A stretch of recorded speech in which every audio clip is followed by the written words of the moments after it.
మీది ఏ కులం మేడం? ఏ వయసులో? అంటే వయసుని బట్టి కులం ఉంటుందా మేడం? ఉంటుంది. బాల్యంలో బాలకులం, యవ్వనంలో యువకులం, వృద్ధాప్యంలో పాండీకులం, రాలిపోయే వయసులో ఎండుటాకులం.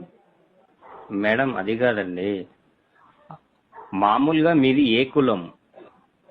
ఎవరు లేకుంటే ఏకాకులం, ప్రేమలో ఉన్నప్పుడు ప్రేమికులం, పెళ్ళయ్యాక సంసారికులం, కానప్పుడు బ్రహ్మచారికులం. అది కాదండి మేడం, కమ్మ కాపు లాంటి మీది ఏ కులము?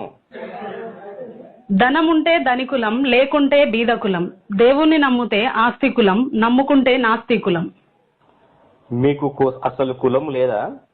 ఎందుకు లేదు? ప్రయాణిస్తే ప్రయాణికులం, యాత్రలు చేస్తే యాత్రికులం, మాయలు చేస్తే మాంత్రికులం, ఉపన్యాసం ఇస్తే ఉపన్యాసికులం, హాస్యం పండిస్తే విదూషకులం, పాడితే గాయకులం, సభలో ఉంటే సభికులం, సినిమా హాల్లో ఉంటే ప్రేక్షకులం, టీవీల ముందుంటే వీక్షకులం.